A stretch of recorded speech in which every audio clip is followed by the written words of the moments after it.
I believe we are live. All right. Hey, everyone. I'm back with Mike and Brandon from the Clarion team. I think today we're going to get a bit of an introduction to the new account recovery system, and we'll get to ask some questions, what's been going on with the Clarion team. So, yeah, let's start it off. Mike or Brandon, you guys want to? Yeah, James, thanks for hosting again. We've been reconfiguring the world lately, and it's good to be back live with you guys. Brandon and I went back and forth on, oh wait, whose live stream is it this week, and who's going to be on? And it turned out that it didn't really make any sense to keep our existing cadence this week. So you got both of us today, and then we're going to be taking a break for the holidays, and we'll be back in the new year. So this will be. I think really what it came down to, Mike, was that we knew that everybody would be disappointed with only one of our faces today. That's true. That's true. And so we didn't want to hold back from the community. It's true. More the merrier. Maybe they're more disappointed with both of our faces today. I don't know which it is. Too much awesome. Yeah. So fun. So we've been working on a couple things that I have to say everything we're working on right now has taken lots and lots and lots of brain cycles. So account recovery is one of the big ones that we have largely finalized. Like we've every time you think we got it somewhere, we reviewed it and we're like, oh, there's this other thing, and so we worked on that, and then we put it in front of one more person, and new stuff came out, and Dan, and then the team, and it's just been iterative and surprisingly challenging to get that right, get that complete, so that it was safe from attacks, so that it was reasonably convenient. We actually developed along the way the design intentions that governed what needed to happen here. So what we're going to present is the result of lots and lots and lots of iteration. And so there may be parts of it where you're like, wait, why would we do that? And trust me, there's a reason. And we'll be walking you through that today. Awesome. Yeah, I think that's solid. And we're also laying it out here because, if you do have comments, if you do see things like that, why would you do that? Raise your hand, add a comment here. We want to hear it. Maybe we have a little bit of a blind spot and we need some help from the community. Oh, I get to tell the whole community about my thing I've been telling everybody. So I've been reading Jordan Peterson's 12 Rules for Life and the follow-on 12 More Rules for Life. And somewhere in, I don't even think it's from the book. I think I was watching some lecture of his while reading the book. And he said this thing that was like kind of just made intuitive sense, but struck me. I would never say it this way. Human beings talk out loud to organize their mind. You talk to organize your mind, right? Why else would we talk to ourselves, right? It's kind of an interesting idea. So with that context, which should be useful in all areas of life, when we share this, we've talked a lot amongst ourselves to get this to the point it is, but we're talking to all y'all listening to get more feedback, because more brains on it, the more organized we get. And in case you don't already have that context for Dan in Telegram, this is what Dan's doing. Dan's testing ideas in Telegram. So all you guys who are reading and asking questions and criticizing his ideas, you're forging this knife that we're all trying to put together. So thank you for being part of that collective effort. Dan has been crazy active the last few days on Telegram, and we really appreciate the community being out there engaged to make sure these ideas are as good as we can all get them. Yeah, I expect some people might have some questions too for you guys about some of the things Dan's been talking about. What? We did not expect that at all. Well, we can get to that later, but yeah, I imagine there's lots of good stuff we can talk about related to Edenizing the world. So run out the clock, Brandon. Just all account recovery.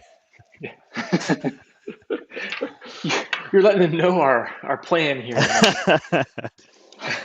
That's just a joke for anyone who has to hear that. It's just a joke. We'll get to Q&A. All right, Brandon, well, hand it over to you. Yeah, guys. So like Mike said, obviously we know there's a need for account recovery in the community.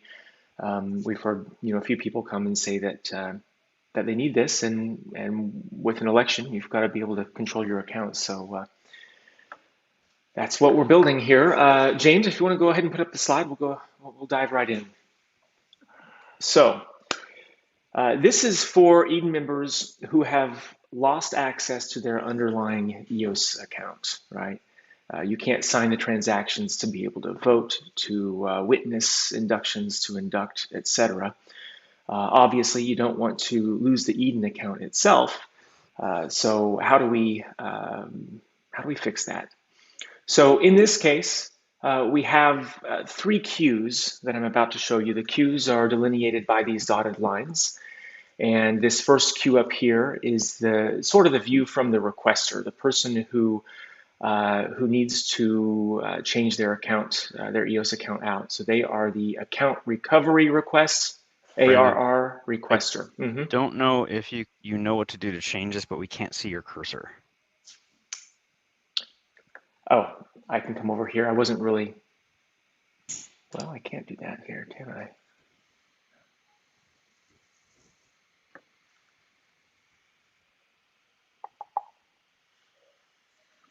I don't know what to do. So I'm going to rely on words to be able to talk about this. So sounds good.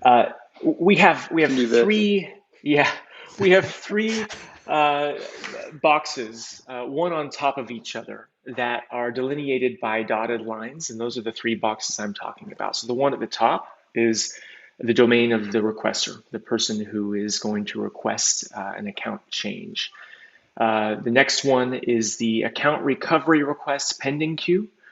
And that is the domain of the community. That's where the community is going to offer feedback. And you'll see at the bottom, specifically the larger box in the middle at the bottom is the account recovery request review queue. And that is going to be the community. And then a small part of that to the right is the domain of the chiefs, okay?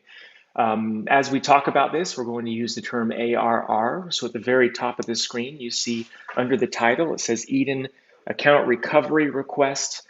Eden member lost their EOS account that they used to log into Eden. So ARR, Account Recovery Request, that's what we're talking about.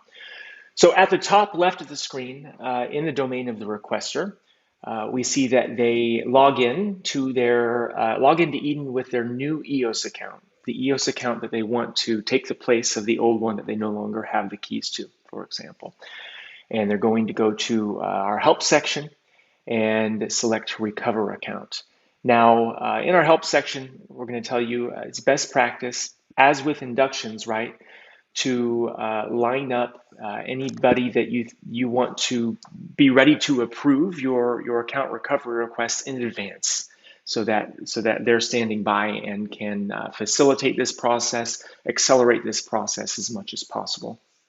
So again, log in with your new Eden account, go to help recovery account, and then you're going to, in that second box there, submit your account recovery request. So in that, we're going to set the expectations with the process, provide instructions, best practices. The requester is going to record and upload a video. In that video, they appear on video, they say, hey, my name is Brandon Fancher. I've lost access to my original Eden account, which is at so-and-so, and I want to replace that old EOS account with my new EOS account, which is whatever their new EOS account is. And with that, they will submit a 10 EOS donation. That was a sensible amount, considering that's also the same as the induction donation amount. And that's there also to prevent spam, right? And then that submits the account recovery request. That donation immediately goes into the treasury, non-refundable. And now we have an account recovery request sitting out there in our EdenOS UI waiting for the community to take action on, to review and to take some action, right? So that dotted line that goes from the submit ARR box down to that second larger box, the ARR pending queue, okay? So what is the ARR pending queue? Things drop into that. I just said it. The community is going to review these and take action. But a few notes there at the top left of that ARR pending queue. ARRs have 7 days to reach a certain approval threshold. Otherwise, they're going to expire, and that EdenOS is lost, right? Account recovery requests reach the approval threshold when 2 members out there approve. They go through, they review everything in the ARR, and we'll talk about what it means to review in a moment. And they put their seal of approval on there. They're basically saying, I will stake my reputation on this being a valid account recovery request. I've done my due diligence and approve it, right? Similar to what you're doing whenever you're inviting people or witnessing inductions, right? You're staking your reputation. You're putting your reputation on the line there. And actually, let's go ahead and dive into that. What are you doing whenever you're reviewing an account recovery request? Obviously, you're going to go in, you're going to review the original video that's there. And then you're going to probably, if you're not already in touch with the person who is behind that Eden account, you're going to reach out to the requester, and you're going to say, hey, let's have a quick chat, perhaps, right? I want to know more. I want to know that you're the same person, right? That the video I saw isn't a deep fake and you are the same person. It's hard to make deep fakes, but that's not outside of the realm of possibility, right? So, and you might even get in there and say, hey, I want you to prove that you have control over all the social accounts that are on your Eden profile. So can you either maybe send me a direct message on Twitter from that account, send me a direct message on Telegram, get on LinkedIn and post something, or send me a direct message on LinkedIn.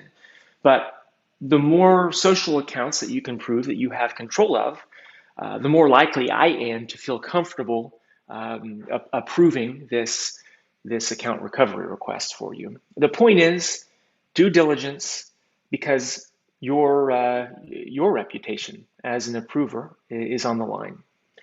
Now, who gets to be an approver? We thought, well, you could just get 2 members out there. But one of the things we want to at least be mindful of is collusion. If 2 or 3 people collude in this process adequately, there is a chance. Now, I believe we've adequately mitigated that chance, but there's a chance you could take over someone's account illegitimately, right? We don't want that to happen. Maybe you're coming in and you're targeting a chief and you see they have a balance and you want access to that balance. That would be a problem. And so we're going to use some of the reputation baked into our election process to harden that a little bit, okay? Whenever you go through an election and you get voted in as a delegate, each time you do that, KYC is strengthened. You've at least committed a certain subset of the Eden community. You've convinced them that you should be delegated funds for various projects and whatnot. So we're leaning on that process a little bit. So the threshold for approval, and feel free to stop me at any time if you have questions, but the threshold for reaching approval is one of the approvers must be at least a peer or higher. So if I'm a D1 delegate, then one approver must be at least a D1 delegate, right? A member won't suffice. And then the second one must be at least a peer +1 or higher. So I'd need a D2 delegate or higher, or in our case, with the levels that we have, that would be a chief, I believe, or higher, relative to the account being replaced. Yeah, let me jump in. Yeah. Just really a comment, but I was just thinking about it as you were talking, and it seems yeah, like I think it's a good design to have the peer plus one necessary, because what goes through my mind is that the membership in Eden it's a soft identity verification. It's not outside of the realm of possibility that you have somebody who's relatively anonymous in the community make friends with two different non-overlapping groups in the community and join the community twice. I think that's actually definitely not impossible, and one of the things that we should be aware of. The actual hard identity verification comes at the time of the election. So the D0, or like the lowest level member, for operations that are potentially dangerous, I think it makes a lot of sense to not give too much responsibility or capability to the lowest level, because I think there is that possibility of Sybil attacks or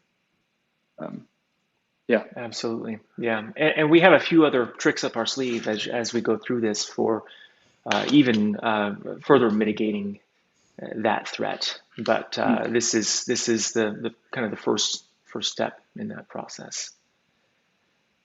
Cool. Yeah. So we've got those two approvers, and you could end up with 3 or 4 approvers. There's no reason why somebody lower than that approval threshold couldn't also put their approval in the mix. But you've got to meet that threshold. Now, that also begs the question: what happens if, like, a head chief needs to replace their account? There's nobody above them, right? And in that case, we're going to lean on the chiefs to be the to get 2 approvers.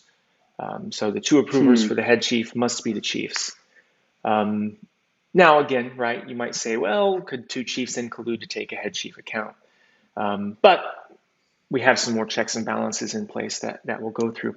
Now, we've talked about the concept of approvers here, but we want to get data from the entire community. We really want to crowdsource the wisdom in the community here. And so we also have this concept of objections. Objections can be lodged by anyone in the community at any time, okay? Objections don't automatically stop the process, but they will introduce some barriers that could stop the process if they're not adequately acted on or reviewed, okay? So this first box, okay, right now we're in this second level, this ARR pending queue community up to 7 days in the middle of our screen. And let's focus in on that box on the left that says immediately go to review queue. So objections or not, any ARR, again, account recovery request that satisfies the 2 approval threshold within 7 days moves to the review queue. The review queue is that spot in the bottom middle, that dotted box in the bottom middle. It's a new queue, which we'll talk about in a moment. And I have 3 examples there. 2 approvals meets the threshold. It's going to go to that next queue.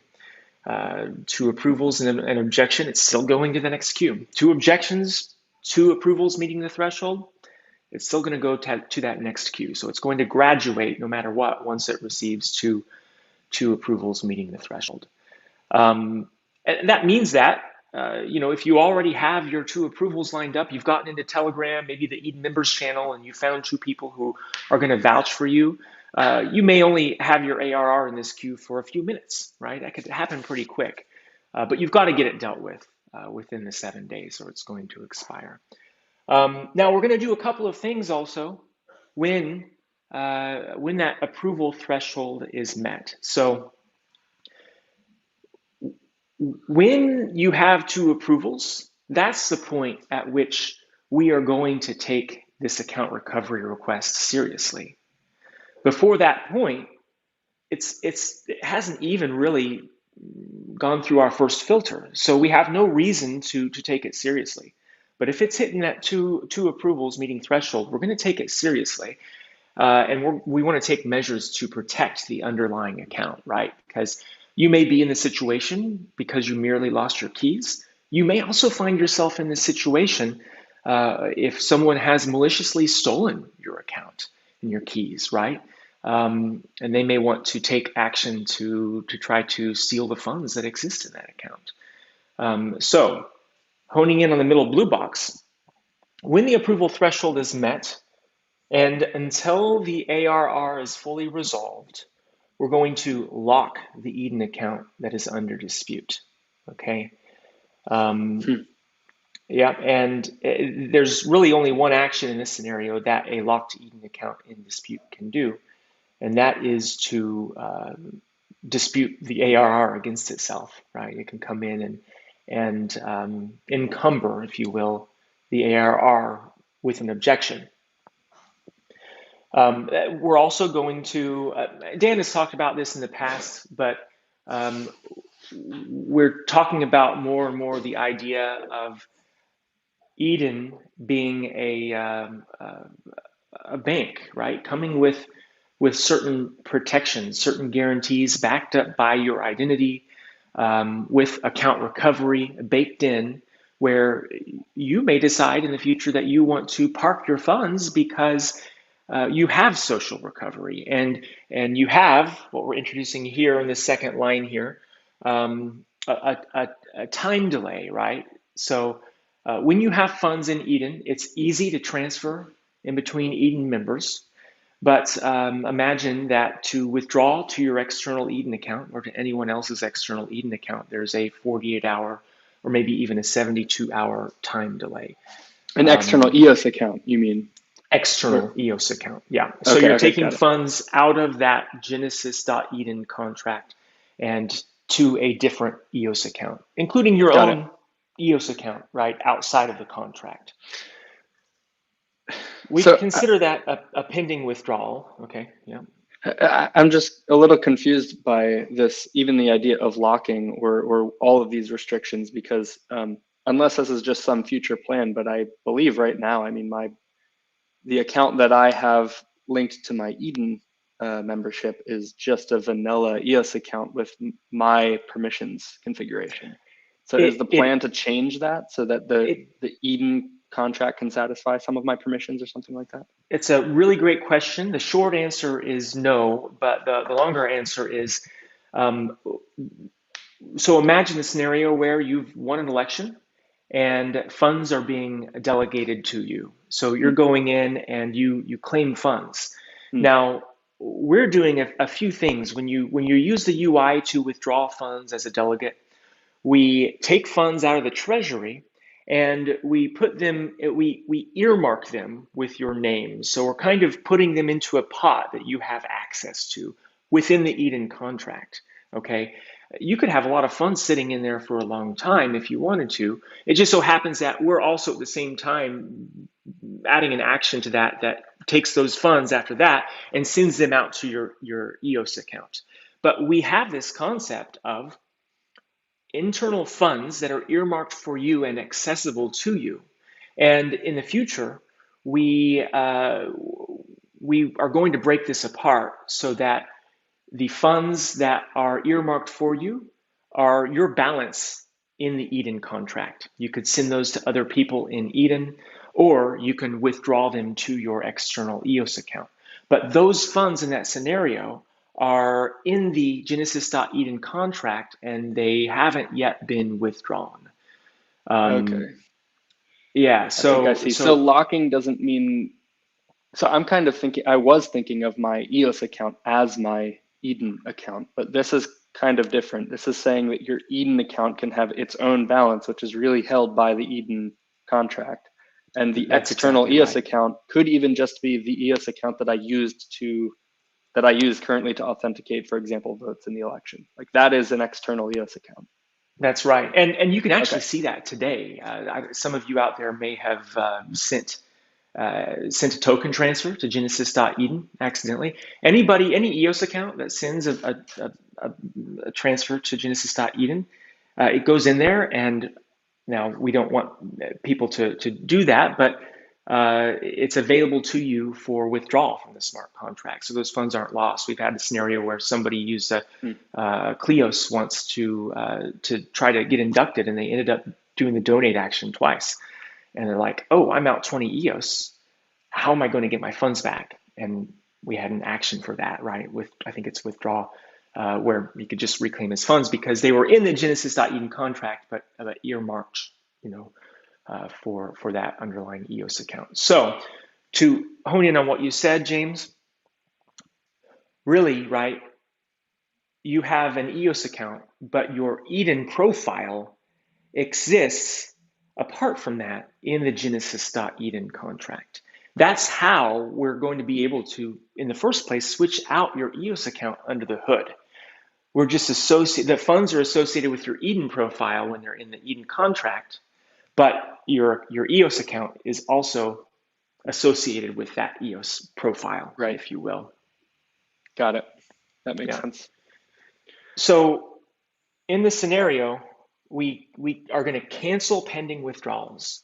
So you get your account stolen, you get a notification that somebody's trying to withdraw your funds. First thing you're going to do is jump in, submit an account recovery request, and drum up support in the Eden members Telegram channel or whatever, saying, guys, please get in here. I need 2 approvals stat because my funds are at risk, right? And there's no harm in people acting quickly. Obviously, you want to do full vetting, but you'll see even then we have protections built in. So pending withdrawals, canceled. No new account withdrawals may be initiated because the Eden account in dispute is locked. Okay. Obviously, at the end of this, right, 7 days passes, you don't get the threshold.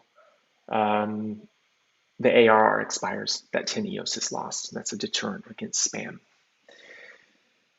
Now, if we move on to the third row of information on this document. Yeah, Mike. Hey, Brandon, before we go on to the next big chunk, let's emphasize that last part because it'll come up later if we don't emphasize it now, and maybe it'll come up later and it'll be a great discussion. But a big issue here is spam, right? If anyone external to the membership, right? These are unknown accounts. When you recover an account, you're bringing in a new EOS account that the community doesn't know, the contract isn't aware of. So that means anyone outside the community can start an account recovery request as if they're a member, right? So we needed some form of not having that be abused. So step 1 there is there's a charge.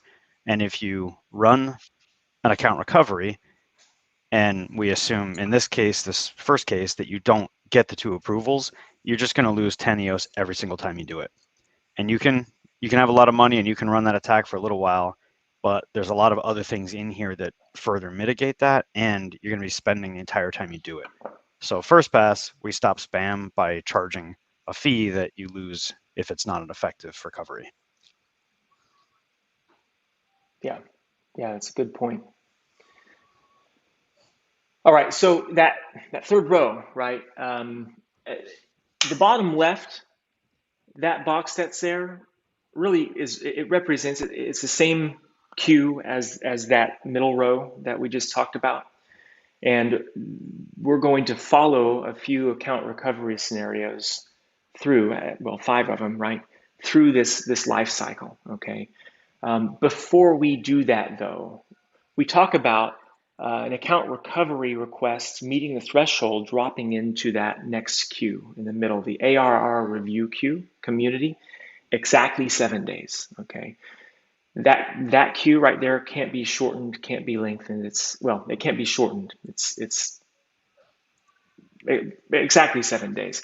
So in that box, it is hard without the pointer here. In that box, looking at the top left of that box, we have 3 things mentioned. The first one starts with a timer, right? During this 7-day period, community members can lodge objections against ARRs. We already said this, but really at any time in this process, objections can be lodged. ARRs are encumbered by ARRs which are encumbered by objections are subject to a greater than 2/3 of votes cast decision by the chiefs. So any account recovery request that gets this far and has at least 1 objection has to be reviewed by the chiefs. and given an up or down vote. There's no exceptions to that. They have to be reviewed by the chiefs. Chiefs have an incentive to make sure that these are reviewed in a timely manner. Chiefs can't just sit on them forever because chiefs can't claim delegate funds while there are encumbered ARRs older than 7 days in this queue. So I said exactly 7 days. Maybe that should say 7 days or more, but no less than 7 days. Chiefs can't claim funds being dispersed to them monthly by the Treasury while there are ARRs that they have not handled older than 7 days in the queue. Now, let's actually follow these through, these 5 examples through to the end. And I think this is going to make more sense to people as we go. So the first line going through this queue, right? We see that an ARR was submitted. It hit the pending queue, and it got two approvals. Those approvals met the threshold. There were no objections. So once it got the 2 approvals, it immediately drops into that review queue, and it sits there for 7 days. No one in the community objected. So great, at the end of 7 days, the account recovery request is resolved. And the EOS, basically the Eden profile is rekeyed, if you will, with the new EOS account. The new EOS account now acts on behalf of that profile. That's the purest of success scenarios, okay? Now, the second line, we see an ARR that hit the pending queue. It got 1 approval and 1 objection, but it didn't get the 2 approvals meeting the threshold. It's going to expire at the end of the 7 days of that pending queue. Stop, it's gone, right? We may want to actually look into why someone approved it, right? Did they do their due diligence, or were they acting maliciously? And maybe a dispute will arise out of that with a member in the community. But you can see here, there's not much of an incentive to try to seal someone's account with colluders in this case, because all eyes go on these ARRs. And if you have colluders in the community, you're going to be outing them in this process. It's almost desirable for people to try to collude in this case, because we're going to be finding out who the bad actors are in the community and dealing with them accordingly, okay? If we go down to the third one, the third line there, we get, an ARR drops into that first pending queue. It gets an approval, then it gets an objection, then it gets another approval. It has 2 approvals. We'll assume they meet the threshold. So it's going to drop into that next review queue right after it gets that second approval. And it is entering that review queue encumbered. It is an encumbered account recovery request. So the chiefs need to deal with this. So at any time in this queue, the chiefs can start voting. And at the end of the 7 days, as long as the chiefs have made a decision with over 2/3 of vote cast meeting a consensus, right? So over 2/3 of votes cast by the chiefs, either, well, in this case, they approve the ARR. That's great. At the end of the 7 days, it's resolved. It was encumbered. The chiefs took a look at it, resolved the encumbrance, and ta-da, right? It's resolved and the account is rekeyed.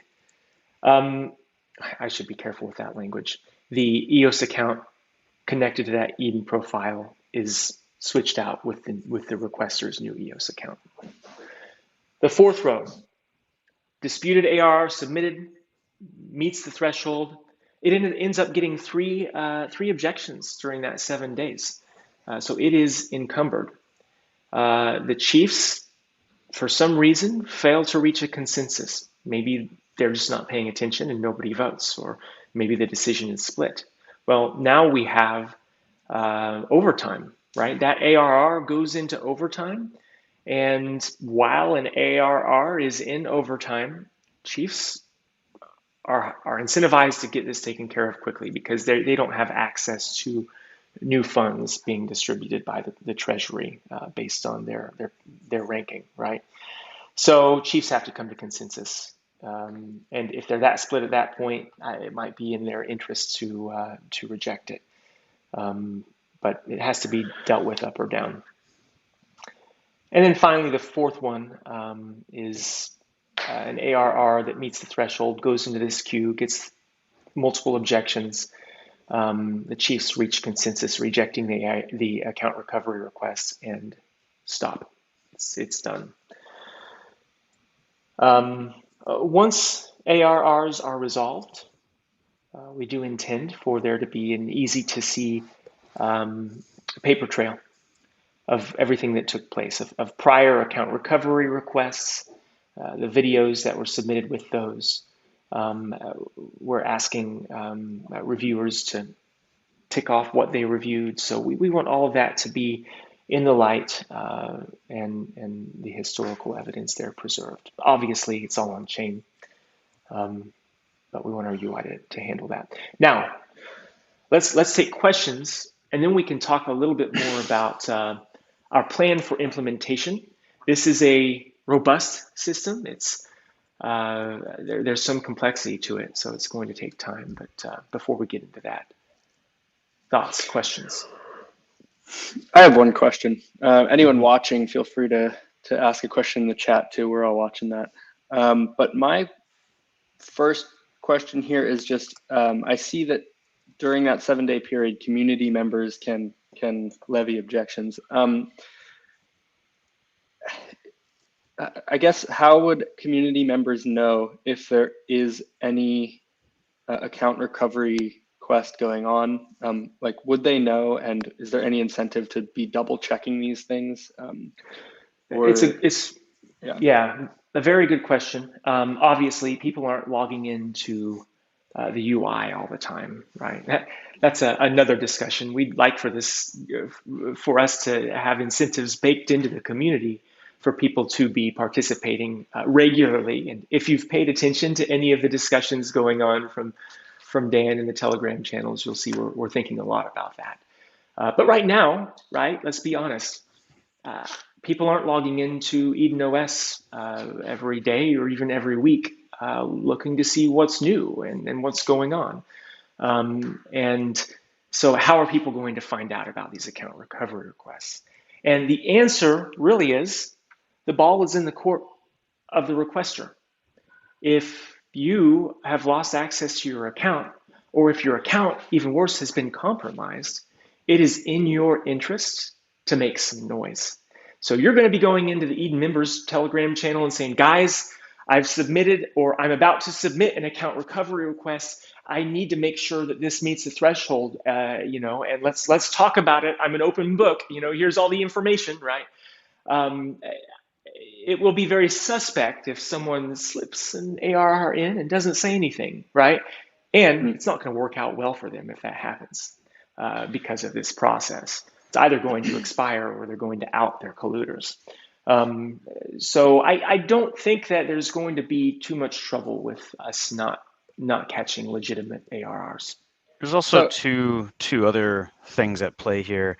There have been ongoing new invitations, new inductions in the community.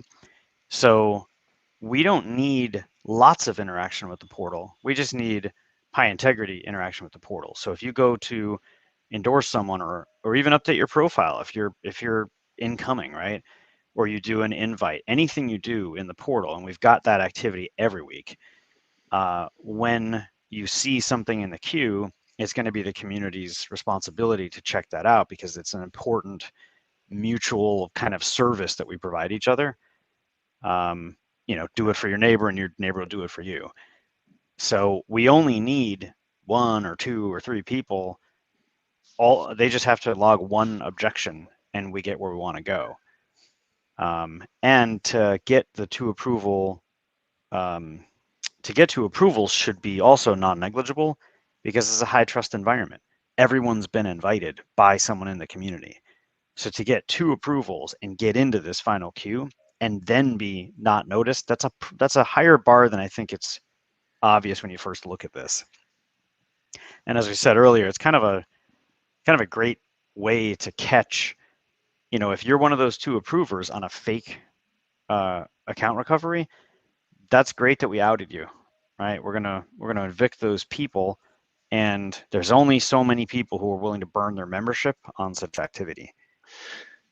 Okay, so that actually, this idea of a fake account recovery request, and it gets, let's say, 2 approvals somehow.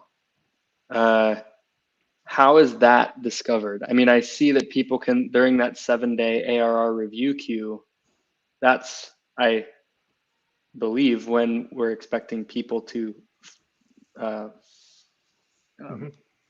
levy objections. But that is up to what people just have to be observant and look at things that are in that queue, and then that's okay. So the queue will be obvious to people logging in. It'll be, like I said, I talked about inductions, but you've also got delegates claiming funds.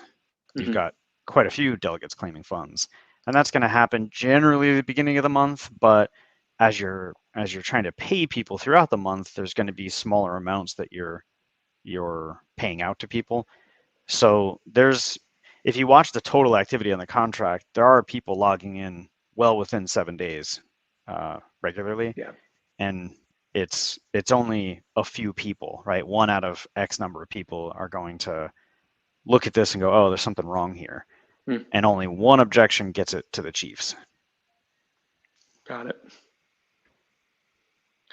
Well, in the spirit of providing feedback, since we're talking about it and talking is learning, and my gut instinct is that the ARR threshold, the 2 signatories you need there, I imagine it would be, I think it should be only, the only people who should be able to sign should be people who have gotten elected to at least that first level.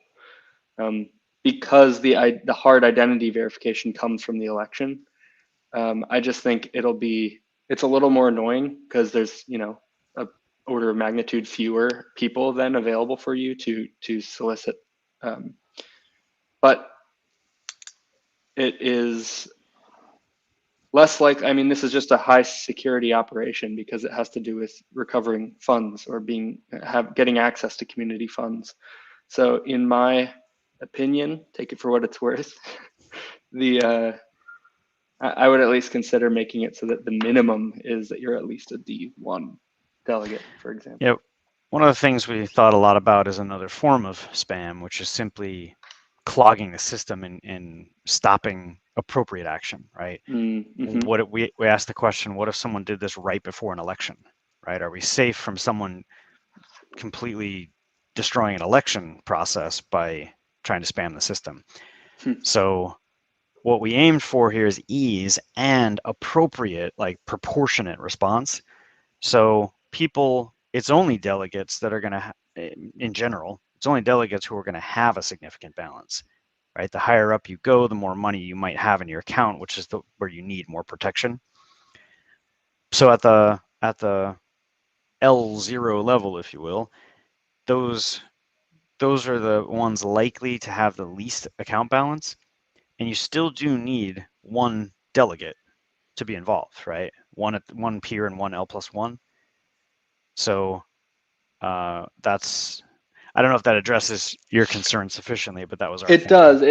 I mean, yeah, it's just a balance. So it's a good point to counter my own position that I stated earlier, that I'll bring up what you said earlier, Mike, which is that this can happen from anyone, not just, I mean, it's by definition somebody from outside the community from the perspective of the contract that's making this request. So yeah, considering that, I definitely can see that side of it, where you would want to balance it with ease of resolution for the case of spam prevention. Now, I will add that if we're building for where we're going, it does sound like we're going to be relying more and more on the elections process to be the source of hard identity, of the KYC, right? And less on the induction process. If we lower the barrier to entry in the induction process, then what you're saying might make a lot of sense, James. Otherwise, you could have people who haven't been properly KYC'd potentially approving ARRs. Just spitballing here, but another possible idea could be, what if, sort of like how if you're setting up your permissions on your EOS account, you can have a threshold and then set accounts to have a different value that has to add up to that threshold.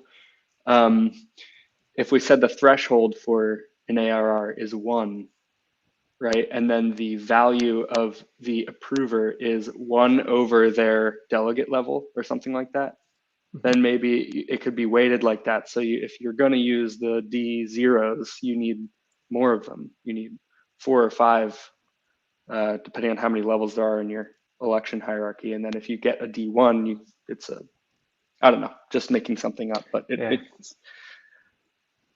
yeah. And then also that kind of solves for the chief delegate situation, because it's just generalized. So the chief delegate also just needs a score of 1, and they can get it from just a few of the layer 2 chief delegates. So, yeah, that's interesting. Yeah, anyway. You could maybe even weight it based on delegate level, right? If you just want to accept the defaults there, you could say that, if you're a higher delegate level, the threshold is simply higher. But yeah, that's interesting. Something that we'll take into consideration. There's also a lot of places to go with this, as far as right now, we avoided the need for staking. We were leveraging the trust and reputation social elements of the community, but perhaps you can pay to get expedited, concierge service, or however you'd want to call it. And so, in line with what you're saying, James, maybe you pay in addition another 10 EOS or 20 EOS or something that gets you 2 delegates or something, just so that we're not burdening the community without them being compensated somehow. There's a lot of places this could go to make it more secure or more convenient, but we needed a generalized implementable system, right? This is a small part of what we're doing, right? This can't be a big feature, and it, as you can see, is already pretty gnarly. Like, it took quite a while to get this all sorted out. And hopefully this is a very rarely used system, right? But we needed to get it right. Well, and to that point, that kind of segues into the next thing about this that I wanted to talk about. I think that there will be, like I said, we have people that are stuck on this right now. And we do need to unstick those people, give them a way to recover the accounts. So what we're strongly considering is, initially, we implement this as just a over 2/3 delegates could take action to replace an account. Chiefs. For now, chiefs, I'm so sorry, yes. Over 2/3 of chiefs can take action to replace an account. So for now, chiefs would be the de facto jury or the arbiters of account replacement until we have the full process implemented. There's already a major and a minor permission that the smart contract sets up that includes the chiefs, and the major permission is that over 2/3 threshold. So we could just, set that action so that the major permission takes care of that. So release valve, that's short term. Cool. I think we did too good a job on this. We're not getting enough questions. I think we only have like 6 people watching. Yeah, they'll come later, maybe in the YouTube comments. Yeah. Yeah, we'll have to watch that for feedback. Okay. Yeah. Is there any more on the account recovery that you guys wanted to talk about? Do you, Brandon, you want to say anything about recovering? Let's see, how do we say that? Replacing your account when you have your old keys. Oh yeah, yeah. I keep on forgetting to go through that. Let me see. We have some old slides over here. Let's see if we can.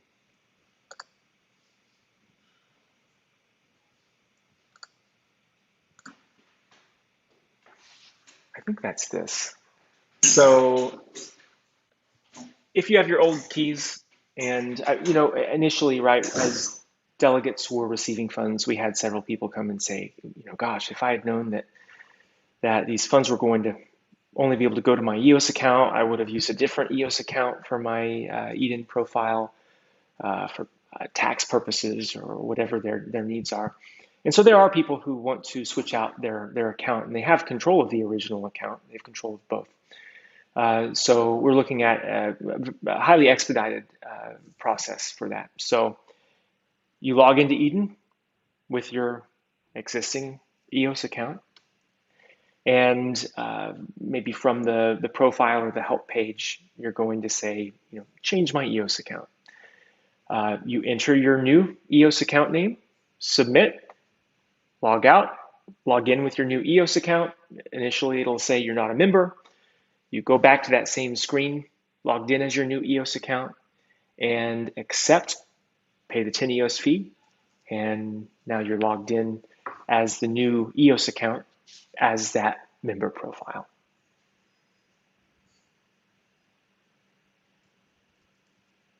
Easy.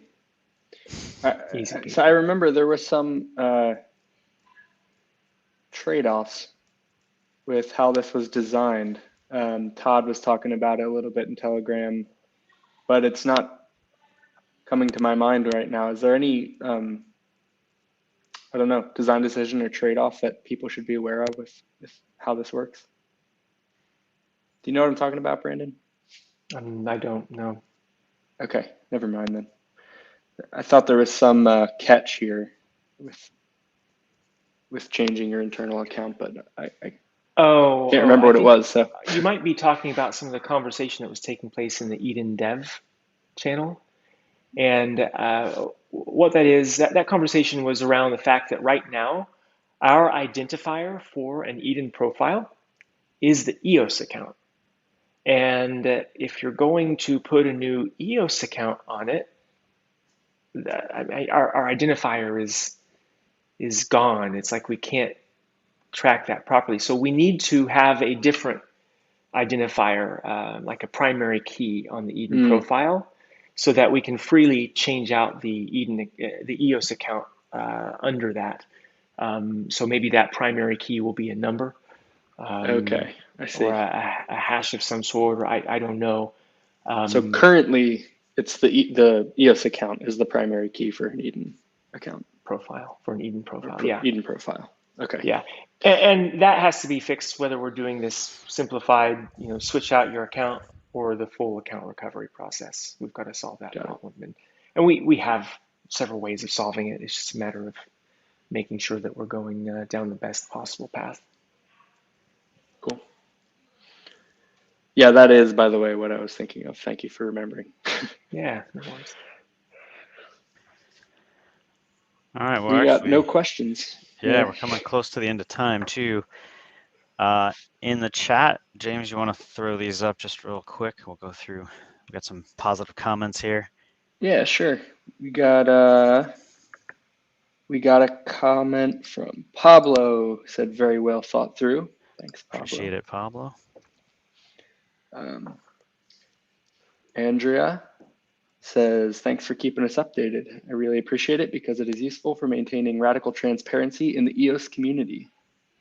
I very much agree. This is why I was distraught when Lovejoy was stepping down for this, because I found this to be very useful for transparency. I want to see what the Clarion team is doing, what's going on. Really appreciate you guys taking the time to do this. I think it's a leading by example in terms of transparency. I agree. And likewise for you, James. Thank you for stepping up to the plate and making sure that this continued to happen.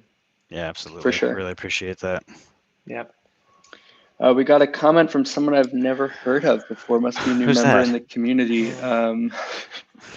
Mike Manfredi. And then I can't pronounce this name, but we got good vibes. That's Vladimir. Vladimir. Yeah. Oh, wow. Can you both read that? Спасибо, Vladimir.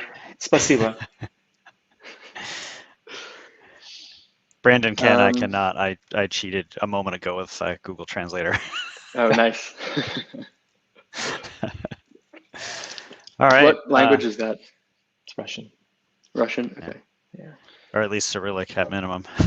Yeah, Cyrillic at minimum. It's not Ukrainian, or else there'd be different characters, so likely Russian.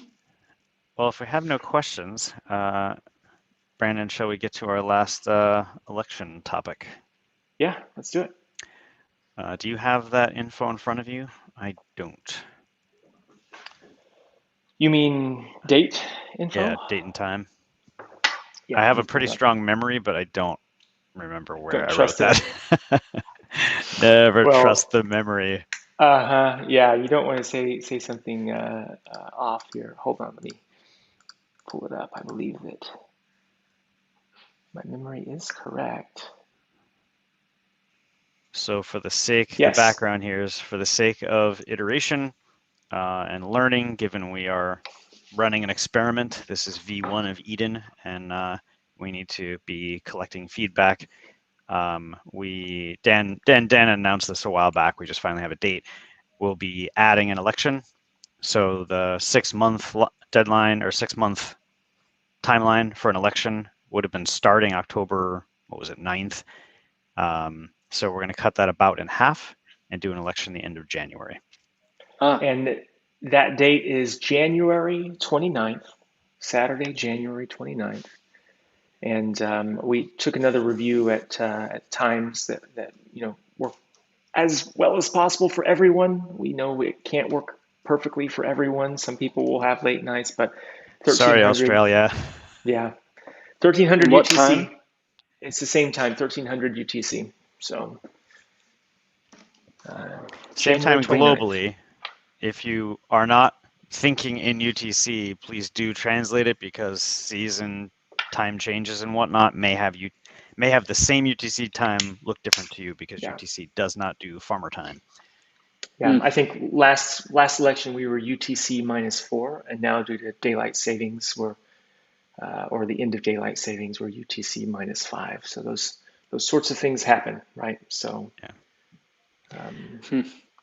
Also of note here is we have not done the scheduling of this election, so you won't be able to register for this quite yet, but that'll be happening this week, Brandon, I assume. Yeah, I believe so. And okay. you will need to re-register. If you're registered for the existing election, changing that election is going to clear out all of those registrations. So you will no longer be opted in once we update the date. So be sure to revisit the EdenOS UI and opt back in. And we'll provide links in the Eden members channel so that everybody can see that and be reminded of it and know what to do. 77 of you are currently signed up for that next election, so you will have to re-register. So the history here too was this was originally a 3-month election period, right? And then it was changed to 6 months, and then now there's some idea of going back to 3 months, or? Well, we've always said, I think maybe it was initially 3 months, but we've always said at least every 6 months, right? Okay. At least every 6 months, and that leaves the door open to shortening that time period. Ultimately, we'll have objective triggers for being able to shorten that time period. You may submit a vote of no confidence, or maybe somebody high up, the head chief resigns or something like that. New elections would be triggered. We don't have those triggers in place yet, but just to reiterate what Mike touched on, iteration is key for us right now. Even what Dan has been talking about in the Telegram channels and whatnot, that represents iteration for us, and we have learned so much through this process of implementing, more equal style fractal democracy, and so we don't want to stagnate, and we do want the best possible, most engaged community And so can't do that without iteration. And also worth noting, we all agreed at the beginning of this whole thing that Dan would be the interim Satoshi for a year. And so a 6-month cycle would not give us much in the way of iteration. So partly why we're rushing this by doing it 3 months instead of 6 months is at these intervals, we don't have that much opportunity for iteration. So while he has the power of interim Satoshi and is innovating, has the opportunity to innovate, we really wanted to get more data points. Yeah, and something else that we need to add here, right? We're moving the election timeline up, which does give us less time for a lot of the enhancements that we want to make to the elections process. So for the most part, the elections process will be the same as last time. We are going to try to drastically shorten. Well, drastically is depend. We're going to work to shorten the sortition times. So that window of 24 hours prior to the beginning of an election, where you can no longer register, we are going to shorten that. Right now, we're thinking about shortening that to 6 hours. If we can get it shortened even further, we will do that. But we think 6 hours is plenty of time for enough Bitcoin blocks to get in for the randomness, right? And then the 2-hour chiefs will be shortening as well. It may still be an hour again, if we can. We've got a couple ideas for shortening that even further that we'll implement if we can. And now that we've talked about will really be the only changes. Now that we've talked about both these topics in the same live stream and not connected to two, we do expect to have a minimum system together, at least for account recovery. So those of you who are out there wondering, will I be able to participate in this election? I've lost my keys or whatever happened. We do aim to have you a means of account recovery so that you can participate. That's right. Cool. So no questions. Wow. this is not the expectation. I'm very surprised. Yeah, I'm the only one that'll just keep firing them at you until people come in the comments. Well, we're over time, but do you want to represent the community and ask a couple questions? We have a whole lot of I don't know, so I can't promise you much. But if you want to ask questions, please do. Let's do a couple, and we'll just keep it short. And I don't know is a fine answer. I have a couple questions I think might be shared by some other people in the community. And they're actually just related to what you were just talking about. Firstly, is just is there any information you guys can give, maybe some real high level bullet points for roadmap items that are on the horizon? There was this time we heard where there's a lot of refactoring going on. There's a lot of internal cleaning up that you're doing. What are if you have them yet, what are the items that you have now settled on that are kind of the next features that you're looking to develop in terms of the UI or in terms of the workflow for Eden? Brandon's clicking away. I was just pulling up our list that we were refining yesterday, Mike. This is by no means complete, and we're still rejigging it or final. Just right? Get that disclaimer we always say out that, there. right? Yeah, things are subject to change. It's fine. Yeah, I don't have my slide set, but if I did, that's the slide we'd be looking at right now. But no, so a lot we've already discussed, right? Reducing the randomization and sortition periods. We are looking at that member assertion action. So third parties like Violet Garden has a way to be able to query the contract as to the standing of a member in the Eden community or a Eden community or an Eden community. Which actually, let me throw something in about that, because that's a very unassuming feature.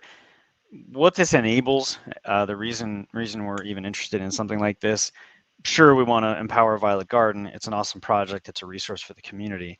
But this allows anyone out there who wants to give Eden members some special access it allows them to do that automatically, as Violet Garden's done, except with less effort and tedium involved.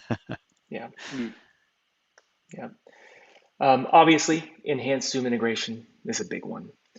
We believe that tightening our Zoom integration will greatly improve the and facilitate the process of elections, right? And that's going to become all the more important as we have more members, and especially, as we move on to the weekly stand-up style elections that we've been talking about as well. So, reducing the friction there, enhancing that Zoom integration, internationalization. We are, supporting efforts around standing up the Chinese community as well. Localizing the user interface into multiple languages. Yeah, internationalization and localization, either ourselves directly or with our partner communities, right? And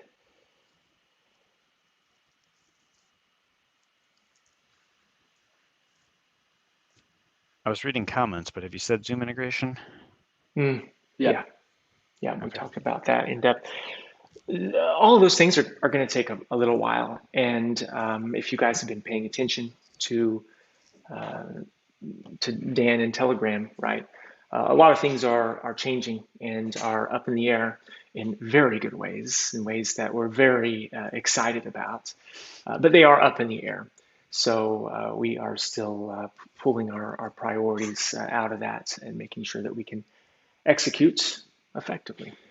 So that kind of leads me to my next question, which was just, does what Dan is currently working on, the proposal he's coming up with, the white paper that's ostensibly going to be released in a few weeks, hopefully, how much has that influenced your current workload or direction? And I think my opinion is the main thing is just a matter of priority. That's going to represent, it's huge unknown, first off, right? Like, paper's not out. We don't know the implications of what we're even going to be implementing. So there's a lot of unknown there. But there are certain things where, as Brandon and I went through the list yesterday, we found a lot of things we're like, well, we should at least put this. We literally have a post white paper column that we've thrown a bunch of stuff in, just because we're like, I think this will be impacted by what's changing, but we'll have to wait and find out. So it has changed certain things that we suspect will be unneeded, or that we think, well, this is like 50-50, could go either way. So it's allowed us to kind of focus a little more for now. But yeah, there's going to be plenty of activity when the white paper gets published, and we can really chew on the implications of that. Cool. Yeah. We have one question in the comments. Not sure I understand it. It's a two-piece. Yeah, should I move my EOS to something like Bitcoin or Ethereum until this is over? Well, I think we can resolve that with we don't give financial advice. We are not That's CPAs, financial advisors, etc., and yeah, we cannot advise. And here's what I can say, completely unrelated to that. We are trying to solve a problem that I really no one is trying to solve. This is pretty exciting work, right? Yeah. When we use governance in the crypto community, first off, anyone outside the crypto community, if you say governance and not government, they almost don't know what you mean. It's a very abstract term that might conjure HOAs or something, but it's a very broad term.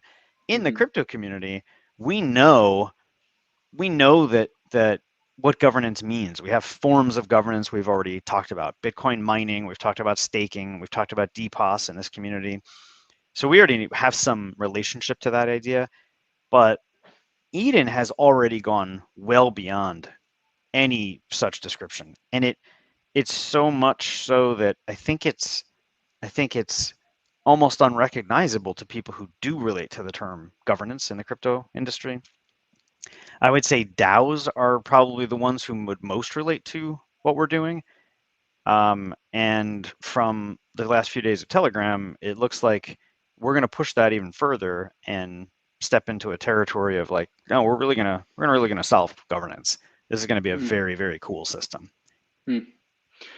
Yeah, I mean, it's worth noting this is just completely unique in the blockchain governance space. So moving away from coin voting, where some objectively measurable stake is a big deal. I mean, it is pioneering new forms of governance. So if that happens, I think it's a proposal at this point. We have to see what the details are and reach consensus. But the idea is a big one.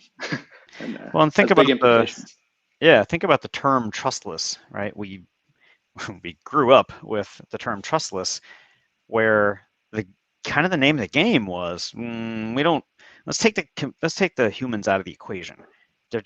Humans are messy and opinionated and emotional, and let's just all reduce that to computer code. And that's a great idea, right? The governance by AI is another variant of that idea that people have talked about for many years. But who's servants of whom? Are we servants of the computers, or are they servants of us? Right? I think DPoS made this really important step of saying, hey, you can't just say however the code executes is the end of the story, because what if there's a bug? Right? And that's not even the only case, but what if there's a bug? That's the law. Can you imagine if the speed limit was 65 miles an hour, but if you went 58, there was a bug and you got a ticket? Right? What kind of law would that be? Right. So DPoS at least took that next step of, no, there are scenarios where we need humans involved. And that step was unpopular with a lot of the industry. And now we're going full on, mushy skin sack brain cases, like we're really bringing in the human element. And it's messy. It's really messy. Like account recovery has to become this complex diagram to make sure everything's balanced right. So it's a really cool, challenging problem that I don't know will be recognizable for what it is until we can put it out there and demonstrate it. And we started that with Eden, and we'll keep innovating. One final question for me, and it has to do again with what you just said, mushy brain cases.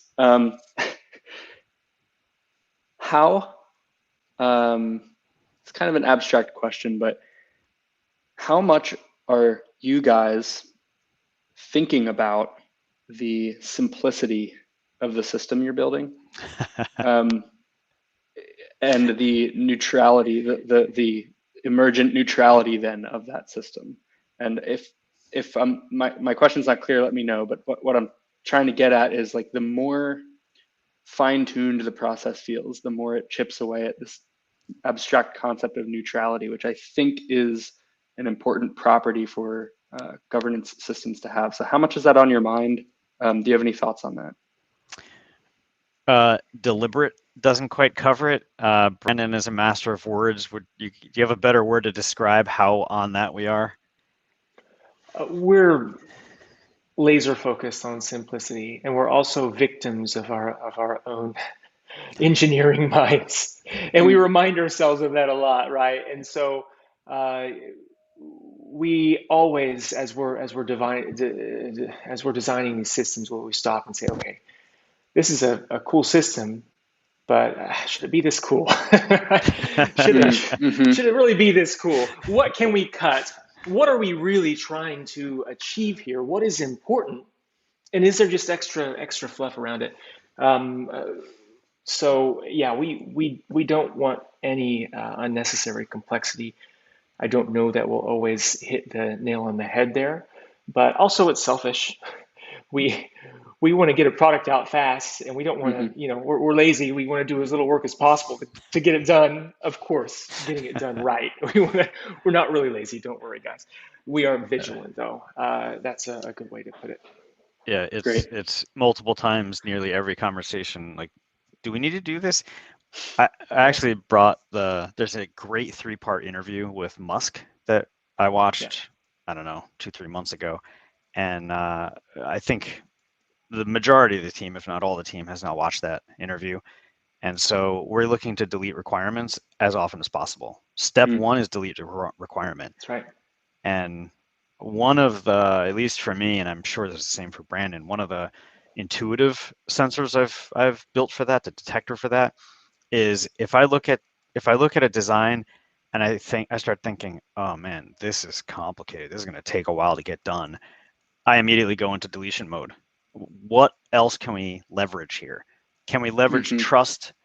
Maybe a lot of the examples, actually, lots and lots of examples are, let's have this person stake, or let's have this person pay for this service. And every time we pay, it's a transfer. Every time we stake, it's a staking process that we don't have built in yet. And you've got to stake, you've got to review, you've got to return, you've got to reject. It's complicated.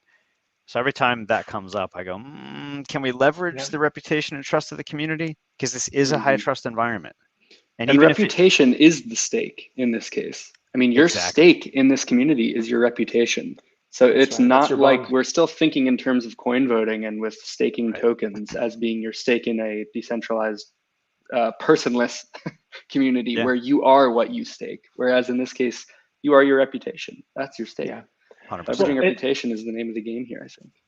Elon Musk even says in that interview that if you don't have to add requirements back in, you haven't deleted enough requirements. Like delete to the point where you're deleting too much, and then you realize it, and you've got to add stuff back in.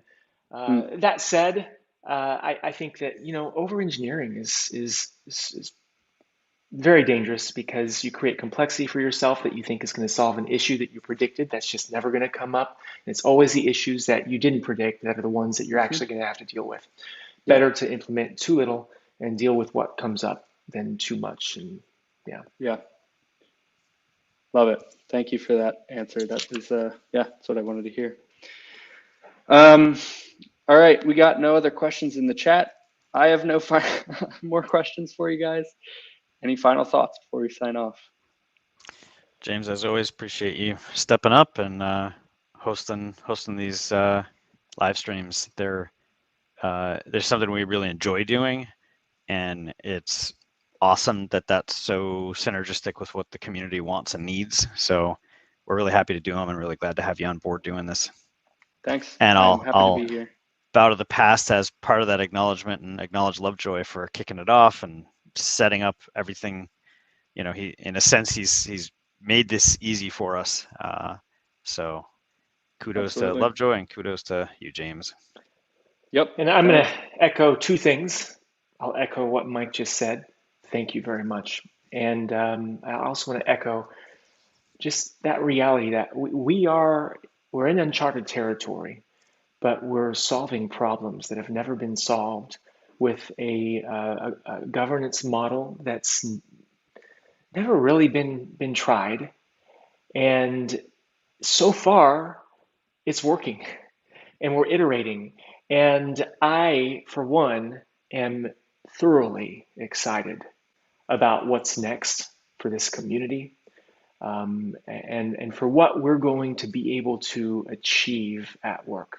Being able to leverage the wisdom and the capacity, the talents, the dedication, the work of the community, I think it's going to change the world. I think that it's going to be written about in many books, and I think it's just the beginning of seeing this impact a lot more than just EOS. Awesome. Well, thanks, guys. I really want to make a Dawn joke about EOS, but